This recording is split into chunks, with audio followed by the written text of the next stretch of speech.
So, objective for today is graphing logarithmic functions. We're going to find nice numbers we can plug in and discover the shape of logarithmic functions. You hear me talk about this shape thing, and we might get it marked wrong. Notice on the guided notes, there's a little box with a question mark in it. It's supposed to be an H. So, the basic equation, y equals log base b of the quantity x minus h plus k. This h and k, again, we're going to talk about shifting. We're going to have nice numbers that we plug in, and then we're going to shift in certain ways. But we have the following characteristics. H is going to affect an asymptote. And now we're switching gears. Instead of a horizontal asymptote, it's going to be vertical. Also notice the domain. The domain is going to be bigger than whatever is in the H position. The range, hey, wait a second, the range is all real numbers. The range switched. Actually, everything switches.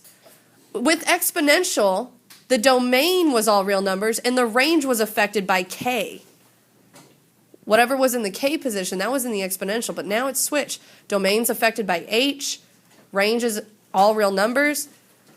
If the base is bigger than 1, the graph will move up and to the right. That's kind of like the shape. And if the base is a fraction less than 1, but bigger than 0, it's going to move down and to the right. We're going to see this. We're going to see this. Certain things we're going to pick out is what is the base, what is in the H position, what is in the K position. So the base is a certain number. That's going to help me with my shape. And then let's kind of keep track of, okay, what's in the H position, what's in the K position, because H moves it a certain way and so does K. Because my base is 3, we're going to move up and to the right. This is what our shape is going to look like. The vertical asymptote is going to run along here,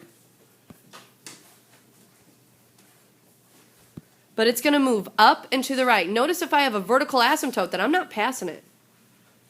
So now we got to determine H. So because H goes in the opposite direction of what we're supposed to think, let's switch it immediately. This is going to symbolize it's not moving 2 to the left, it's going to move 2 to the right. So for H, let's put 2, and let's stress that we're moving right. Because this number is adjusting before you hit the function. So let's talk about the K position. So this means we do not shift. There's no shifting upwards, no shift up or down. So the line x equals h is the vertical asymptote, and the thing that's in our h position is now 2. So when we talk about our vertical asymptote, I'm going to graph. It's going to be helpful if we keep track of this vertical asymptote.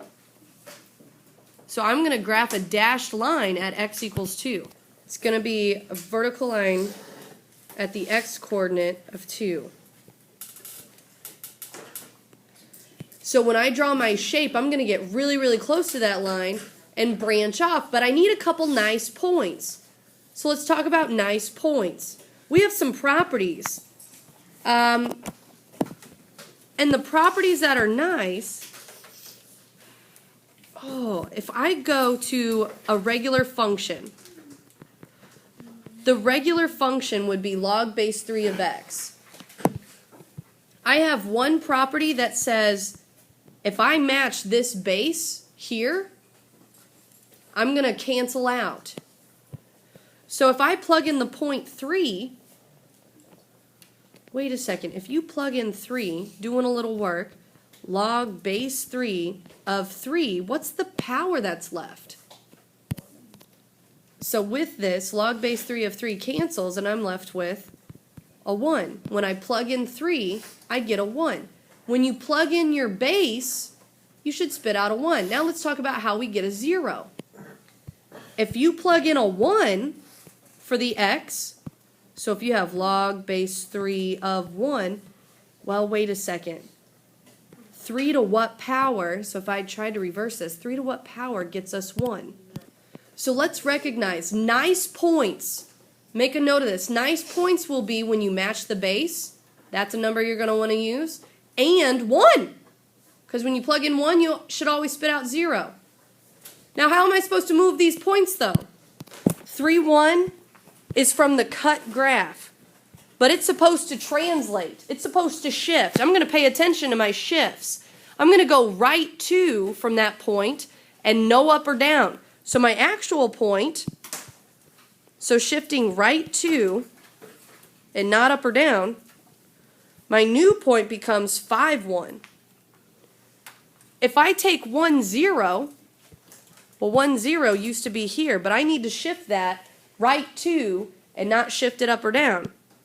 So when I shift it right to, I'm there. And I'm going to have the shape go really close to this vertical asymptote, and then I'm going off.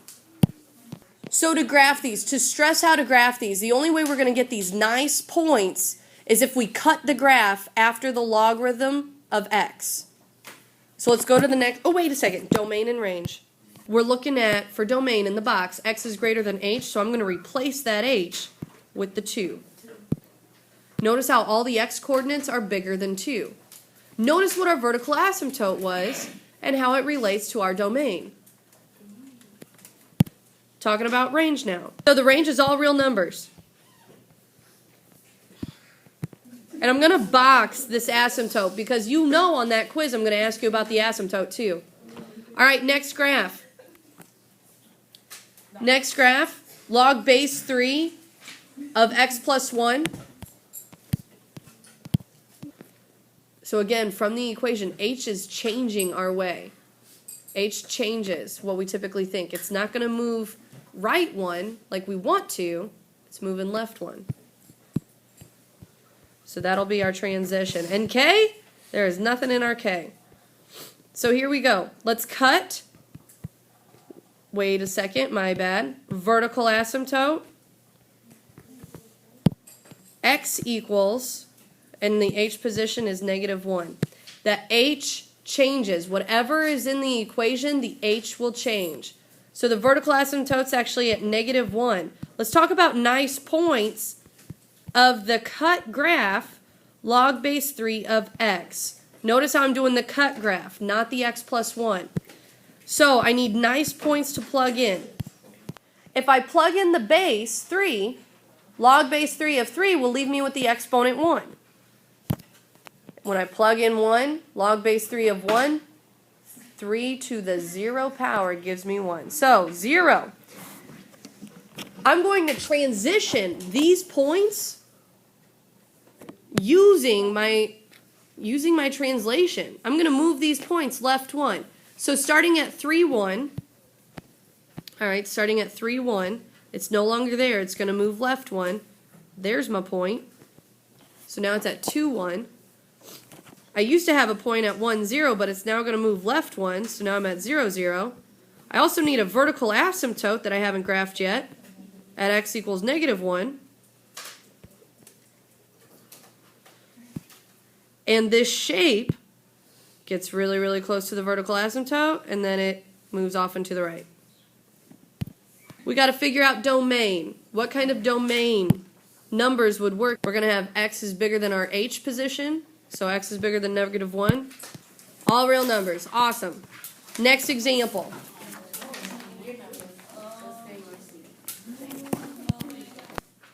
So first off, base 1/2, h now, not in parentheses, so h is 0. That means that 4 is k, and k keeps its sign. K keeps its sign. So this transition means, since I don't have an h, it's 0, there's no horizontal shift. I'm not moving left or right. But I am moving up 4. Let's talk a little bit about this base being 1/2. It's no longer going to move up and to the right. Check that box. So when the graph moves down and to the right, that means I'm kind of switching sides where I'm like, ooh, down and to the right. Not it, not it. Lies, lies, lies. Down and to the right. Down and to the right. We should still stay on the right side of this vertical line. That was my bad. But now we're moving down and to the right. So we'll be really, really close up high, and then we move down. All right, so here we go. We need to figure out this vertical asymptote. Since we don't have an h, asymptote is 0. X equals 0. Nice points. We're going to take log base 1/2 of x. That's how we're going to cut the equation. We're not going to have that plus 4 out there. So I need nice points to plug in. So by plugging in the base 1/2, it'll spit out 1. That's one of our properties. Another nice property, if I plug in a 1, log of any base of 1 is 0. So plugging in a 1, which spits out 0. Let's see how these transition. Both of these are going to transition up 4. So I'm going to start at with 1/2 1. That's my old point. I'm going to move that up 4. The old point of 1 0 is now also moving up 4. And I've got a vertical asymptote at x equals 0. So making sure I don't cross this line, I'm going to move down and to the right. So because our horizontal asymptote, or even our vertical asymptote was 0, x is going to be bigger than 0. Range, we should know it, all real numbers. All right, follow my lead. Practice evaluating without a calculator. Here's what we do. If we're evaluating without a calculator, let's set these equal to x to hold the exponent position. We're going to rewrite in the other form, meaning taking 4 to the x and setting it equal to 0.25. So 4 to what power gets you 0.25. This is practicing those problems we struggled with last night in homework. I got to get these in the same base. First off, 0.25 needs to be written as a fraction. 1/4. So 4 to what power gets us 1/4? So x, that x position, has to be a -1 in order for that to be a fraction. Doing the same in example 5. I'm going to set this equal to x and ask myself, all right, if I do the circle, 1/3 to the x equals 27. 1/3 to what power, and I'm going to put that in parentheses since it's a fraction, equals 27. First off, 27 and 3 can both be written as 3 to a power. This fraction can be 3 to the -1st power raised to the x. The other side can be rewritten as 3 to the 3rd power. Using the power to a power rule, 3 to the -x, because -1 times x equals 3 to the 3rd. We're still practicing that. Wait a second. Look at these exponents. Let's set them equal to each other. X is -3. So this does become log base 10 of 1. Log base 10 of 1 equals x. 10 to what power gives you 1? X is 0. The more we practice that, the more we'll realize, hey, wait a second, logarithm of 1 should always be 0. Natural log e of -2. When I rewrite log base e of e, these undo each other, and I'm left with -2. And that last one, log base 3 of 243 squared. Wait a second. Let's get that 243 in terms of 3. I think it's 3 to the 5th power. So this turns into log base 3 of 3 to the 5th power raised to the 2nd. Well, let's clean that up because a power raised to a power.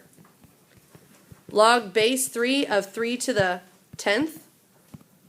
And kind of like this, if you have log base of the same base, they undo each other and you're left with the exponent. So this becomes 10.